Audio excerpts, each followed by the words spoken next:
Hello guys, I am निकी और आप देख रहे हैं अपना YouTube channel IQ students point.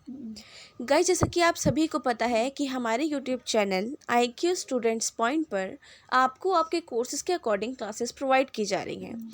सो अभी जो फ़िलहाल हम क्लासेस आपको दे रहे हैं वो सेकेंड ईयर के बच्चों की तो ऑलरेडी चैनल पर प्रोवाइड है, लेकिन अभी हम 5th सेमेस्टर थर्ड ईयर के बच्चों की BAPS के स्टूडेंट्स के मेन कोर की क्लासेस दे रहे हैं।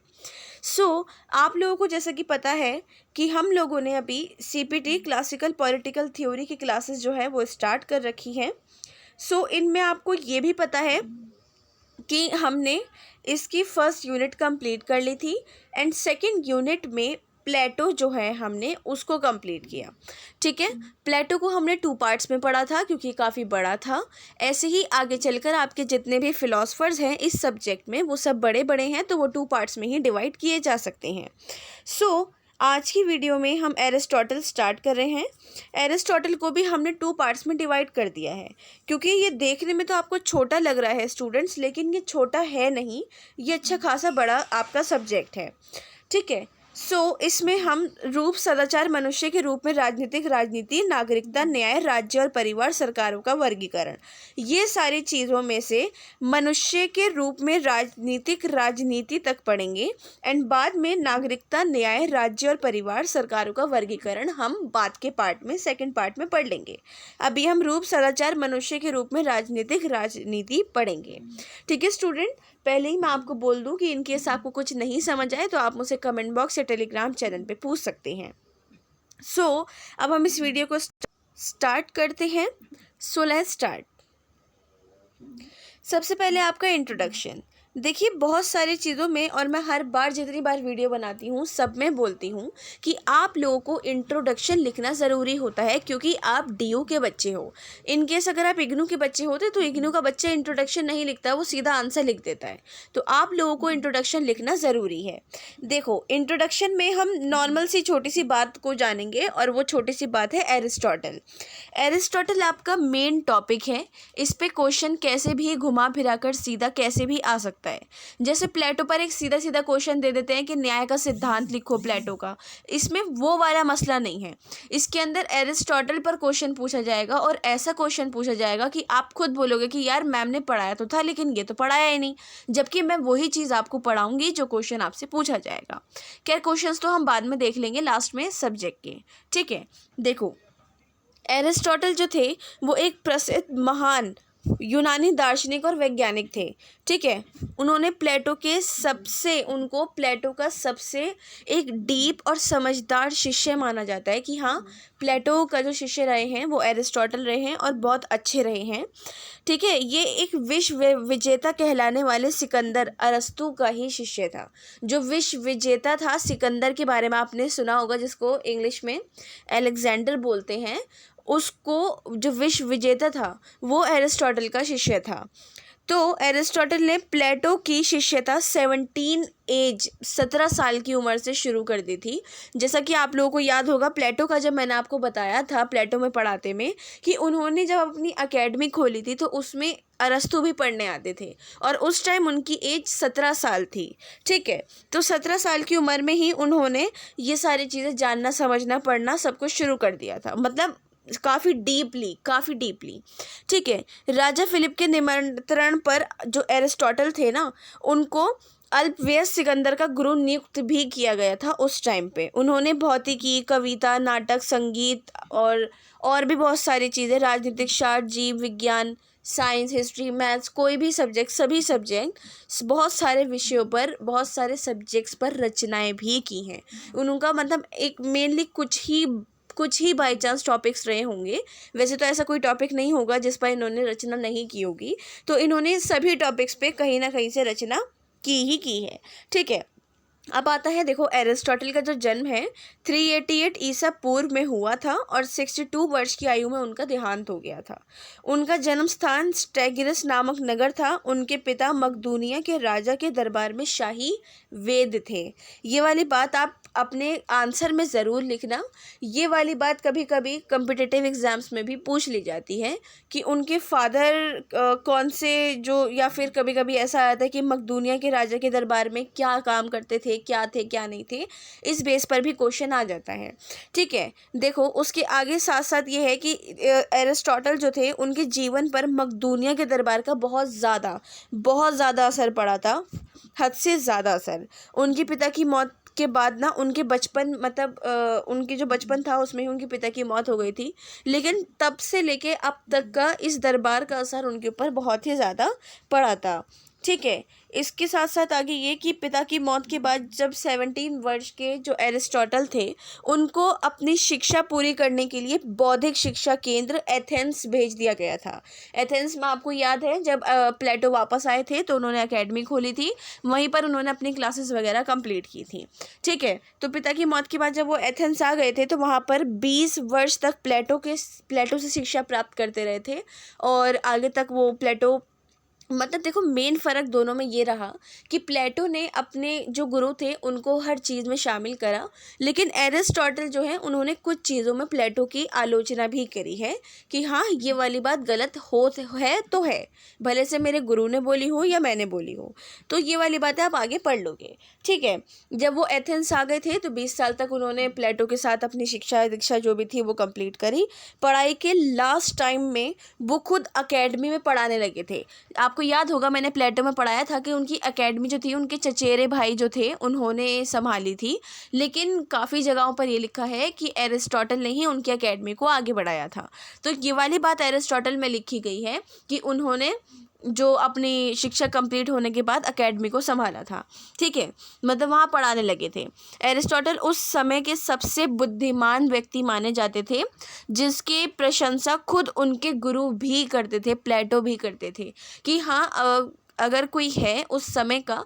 और ऑब्वियसली बात है स्टूडेंट, अगर एक इंसान बहुत सारे सब्जेक्ट्स बहुत सारे टॉपिक्स के बारे में बिल्कुल ठीक बात कर रहा है तो ऑफ कोर्स वो इंटेलिजेंट होगा ही होगा, इसमें कोई दो राहें है ही नहीं। ठीक है, उसके साथ साथ देखो एक ये भी बात है कि एरिस्टोटल की जो गिनती है ना उन महान दार्शनिकों में की जाती है जो पहले इस तरह के व्यक्ति थे और परंपराओं पर भरोसा ना कर किसी भी घटना की जांच के बाद ही किसी नतीजे पर पहुंचते थे। वो एक नॉर्मली प्रैक्टिकली चीज़ों पे ज़्यादा बिलीव रखते थे कि हाँ इस चीज़ को समझना जानना, उसके बाद इस चीज़ का जो भी कंक्लूजन है वो निकालना चाहिए। ऐसे ही नहीं कि बातचीत में या किसी भी तरीके से हम इसको निकाल सकते हैं। ठीक है, उसके बाद जब इनकी थोड़ी सी पर्सनल लाइफ की बात करें तो इनकी 2 वाइफ थी। सबसे पहली वाइफ जो थी वो Aristotle married Pythias the niece and adopted daughter of Hermias and they had 1 child, a daughter also called Pythias. However Aristotle wife dead about 10 year after their marriage. उसके बाद उन्होंने सेकंड वाइफ जो थी उनसे शादी करी, और ये सारा मैंने यहाँ पर लिख दिया है। वैसे आपको लिखने की ज़रूरत नहीं है, चाहो तो हिंदी में लिख सकते हो, अदरवाइज़ कोई इंपॉर्टेंट नहीं है, सिर्फ आपकी नॉलेज इंक्रीज़ हो इस वजह से मैंने आपको बता दिया इनकी दोनों वाइफ के बारे में। ठीक है स्टूडेंट, अब आती हैं एरिस्टोटल की रचनाएं। देखो एरिस्टोटल के लिए जब आप नोट्स बनाने बैठोगे तो आपकी बुक के अंदर एरिस्टोटल का बहुत बड़ा पैराग्राफ के बहुत बड़ी तादाद में इसका इंट्रोडक्शन होगा। मैंने आपको मेन अच्छे से समझा दिया है कि बाय चांस अगर आप बुक में से भी नहीं पढ़ते हो तो अपने पास से 2-3 किताबें तो छाप ही दोगे इंट्रोडक्शन पे। ठीक है, लेकिन जब आप नोट्स बनाने बैठो तो प्लीज़ अपनी बुक्स खोल कर बैठा करो। आप मुझसे कमेंट बॉक्स में ये मत बोला करो कि मैम आपने इतना नहीं पढ़ाया कि हम नोट्स बना सकें। जब तक आप बुक सामने नहीं रखोगे आप नोट्स बना ही नहीं सकते, भले से मैं पूरी बुक ही क्यों ना छाप दूँ। ठीक है, एरिस्टोटल की रचनाएं, वर्क ऑफ एरिस्टोटल। देखो मेनली बात ये है कि जब हमें ये पता लग गया स्टार्टिंग में कि एरिस्टोटल एक ऐसे शख्स थे जिनको उस टाइम का बहुत बुद्धिमान व्यक्ति माना जाता था और उन्होंने बहुत सारे टॉपिक्स पर रचनाएं भी करी हैं, तो उनमें से कुछ टॉपिक्स मैंने यहाँ पर लिखे हैं जिनमें उन्होंने सबसे ज़्यादा रचनाएं करी हैं और एक इस चीज़ को सबसे आगे रखते थे इन सब्जेक्ट्स को। लॉजिक है, जूलॉजी है, astrology, psychology, natural science, politician, economics, और ये भाषण कला जो है आपकी पोएट्री है और स्क्रिप्चर है। बहुत सारे ग्रंथ लिखे हैं, इसमें इन्होंने बहुत सारी बातों को समझाया है प्रैक्टिकली भी और वैसे नॉर्मली भी कि हाँ अगर ये चीज़ ऐसी है तो ऐसी नहीं होनी चाहिए, वैसी है तो ऐसी नहीं होनी चाहिए। ठीक है, उनके सभी ग्रंथों की संख्या बता पाना बिल्कुल नामुमकिन है क्योंकि उन्होंने अनलिमिटेड ग्रंथ लिखे हैं। उसके साथ साथ एरिस्टोटल की जो जीवन चरित्र है वो लाइथिस के साथ जो सूची दी गई है उसमें एरिस्टोटल की रचनाओं की संख्या 400 बताई गई है। मतलब नॉर्मली 400 बताई गई है, लेकिन आज के टाइम पे ये बोला जाता है कि हमें कहीं ना कहीं से एरिस्टोटल की रचनाएं मिलती रहती हैं, कहीं खोज होती है, कुछ होती है, तो इसलिए एक लिमिट बताना बिल्कुल भी बेवकूफ़ी वाली बात होगी कि हाँ एरिस्टोटल की जो रचनाएं हैं, उनके ग्रंथ हैं, उसकी एक लिमिट बता दी जाए। ठीक है। ऑक्सफोर्ड यूनिवर्सिटी से उन्होंने 35 पेजेस के लिए, मतलब सॉरी 35 नहीं, 3500 जो पृष्ठ हैं उनके लिए 12 खंडों में प्रकाशित हुआ था। ठीक है ना। वो उस समय के यूनानी ज्ञान विज्ञान का विश्वकोश माना जाता था। उसके साथ साथ जो उनकी अपनी मतलब चीज़ें थी, उनको मतलब उनका, जैसे मैंने आपको बताया स्टार्टिंग में, कि उनको प्रैक्टिकली चीज़ें ज़्यादा उस पर बिलीव रखते थे कि हाँ अगर कोई भी चीज़ है तो उसको प्रैक्टिकली दिखाना, समझाना ज़रूरी है, ताकि तभी लोगों को बिलीव भी हो पाएगा। ठीक है। उसके साथ साथ मेन बात ये है कि जो उनकी इम्पॉर्टेंट रचनाएं हैं उनमें से कुछ चीज़ें, कुछ जो बुक्स हैं वो सबसे ज़्यादा इम्पॉर्टेंट है, जिसमें उन्होंने मेन बातों को बार बार डिस्कस किया है। ठीक है। उसके साथ ये बात आती है कि आप लोगों की उनकी जो सबसे मतलब लिखनी है आपको, कि हाँ ये 2-4 हैं जो हमें लिखनी पड़ेंगी। तो सबसे पहले तो पॉलिटिक्स आएगी, द पॉलिटिक्स, द कॉन्स्टिट्यूशन। ठीक है। उसके बाद जो बाकी हैं ये मैंने लिख दी हैं, 3 लिखी हैं इंपॉर्टेंट। आप सिर्फ पॉलिटिक्स भी लिखोगी तो कोई दिक्कत वाली बात नहीं है। ठीक है। उसके साथ साथ इनकी जो ये 2-3 मेन थी, उसके साथ 2 और हैं। एक है आपकी भौतिक विज्ञान पर, और 5वीं जो है आपकी वो शरीर विज्ञान पर है, हिस्ट्री ऑफ एनिमल पे और मेट्रोलॉजी पर। ठीक है। मेट्रोलॉजी जो है वो 4 भागों में डिवाइड हो गई है, मतलब उस टाइम ही हुई थी। तो आप अगर लिखो तो मेट्रोलॉजी 4 पार्ट्स, या आपका जो है आपका भौतिक विज्ञान 4 विभाग करके ऐसे लिखना। ठीक है।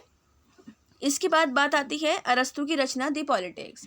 देखिए इन सारी बुक्स में से दी पॉलिटिक्स आपको इसलिए पढ़ाई जाती है क्योंकि ये आपके सिलेबस के अंदर है।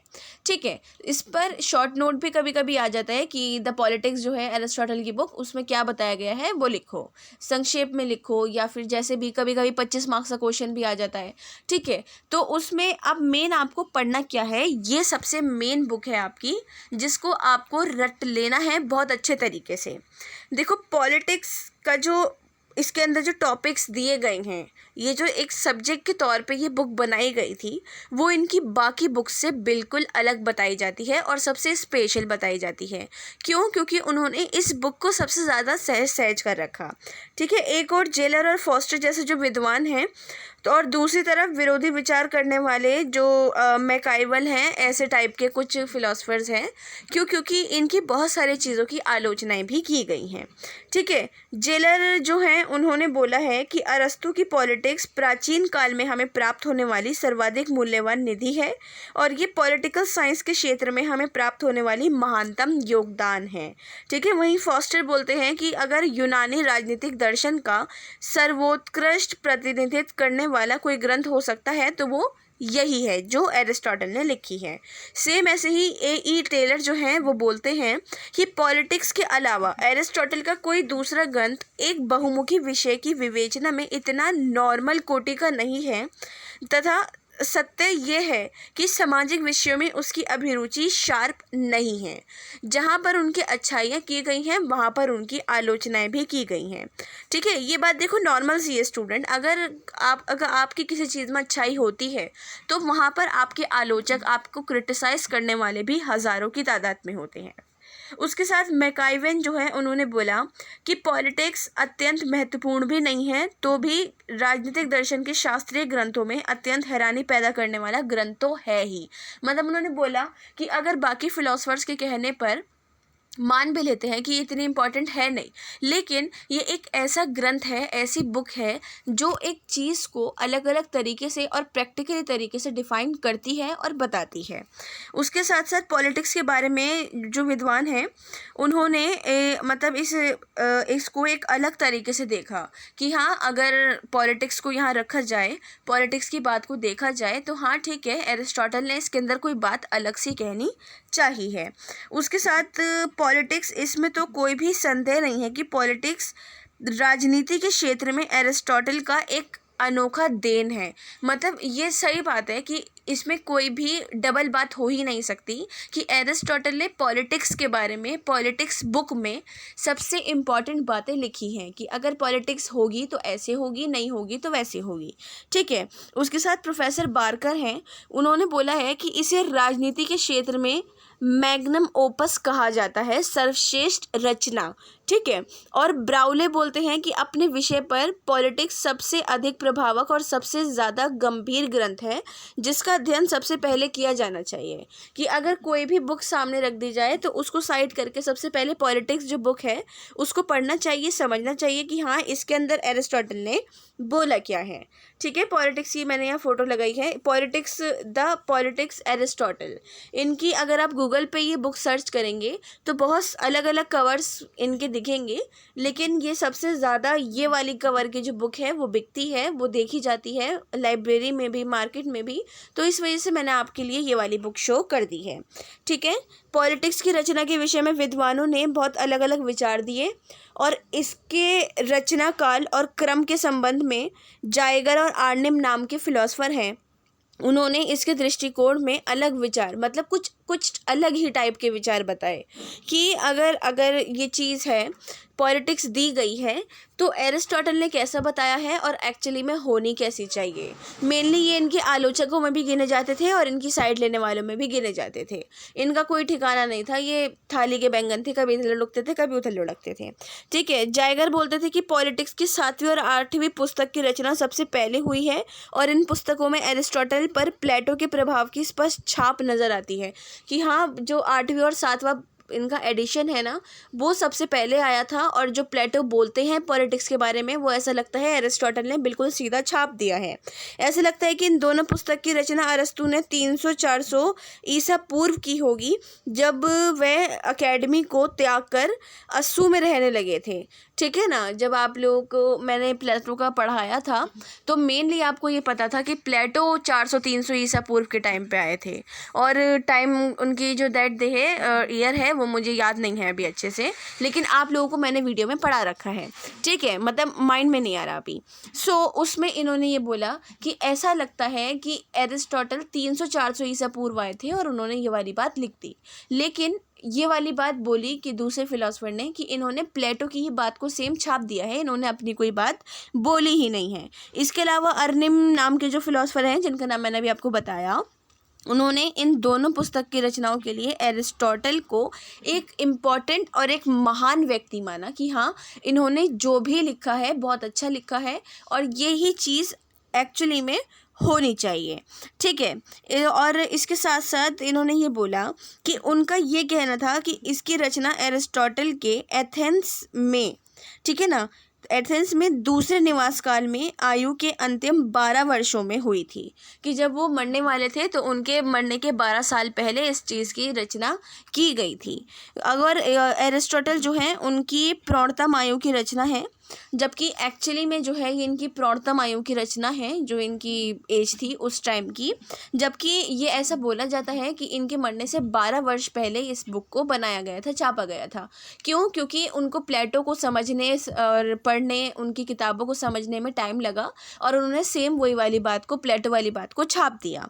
उसके साथ साथ इन्होंने ये भी बोला कि उनकी जो बाकी रचनाएं हैं उनमें ये नोट मिला था, एक नोट मिला था कि मैं जो चीज़ें लिखता हूँ वो चीज़ें एक्चुअली में प्लेटो से रिलेटेड होती हैं, क्योंकि वो मेरे शिष्य हैं, गुरु हैं, और उनकी चीज़ों को आगे बढ़ाना समझाना मेरा फ़र्ज़ है। ये वाली बात भी मानी जाती है। ठीक है। पॉलिटिक्स के बारे में इस तरीके की बहुत सारी उलझन एरिस्टोटल के लिए भी और पॉलिटिक्स के लिए भी मानी जाती हैं कि कोई भी एक नॉर्मल, अगर हम एक क्वेश्चन उठाते हैं तो उस क्वेश्चन के 1000 जवाब और उसी क्वेश्चन के 1000 क्वेश्चन भी निकल आते हैं। पॉलिटिक्स के बारे में इस तरीके की जो उलझनें आती रही हैं इसको एक नज़रिए से बिल्कुल भी नहीं देखा जा सकता। उसके अंदर पॉलिटिक्स एरिस्टोटल की बहुत इंपॉर्टेंट रचना मानी गई थी, तो इसे अस्पष्टता इसलिए दिखाई देती है क्योंकि एरिस्टोटल ने एक साथ क्रमबद्ध रूप से इसको नहीं लिखा था। पॉलिटिक्स 8 भागों में बटी हुई है। सबसे पहले भाग में आपको क्या बताया गया है, इसमें राज्य की प्रकृति और दास प्रथा का वर्णन किया गया है। अब आप लोग इस बात को माइंड में यहाँ बिठा लो कि पॉलिटिक्स पे क्वेश्चन आता है तो भाई मुझे यहाँ पर लिखना क्या है। वो लोग आपसे सीधा क्वेश्चन ये पूछ सकते हैं कि एरिस्टोटल की रचना पॉलिटिक्स जो है उसके अंदर क्या बताया गया है, संक्षिप्त में लिखिए। तो जो इन्होंने लिखी थी अरस्तु ने, इसको 8 भागों में बांटा। और पहले भाग में क्या बोला, पहले भाग में इन्होंने राज्य का जो नेचर है वो और दास प्रथा के बारे में बोला। दूसरे भाग में प्लेटो के आदर्श राज्य की आलोचना की।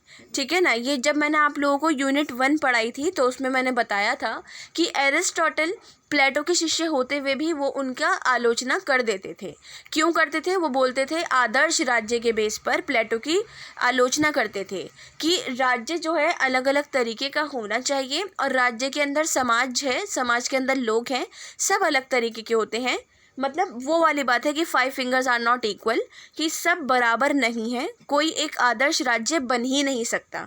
लेकिन प्लेटो ने जो आदर्श राज्य के बारे में बोला है कि ऐसा होना चाहिए, वैसा होना चाहिए और ऐसा होना था भी, तो वो वाली चीज़ों की इन्होंने दूसरे भाग में आलोचना की है। तीसरे भाग में इन्होंने क्या बोला कि आपका इसमें संविधानों के बारे में बोला गया।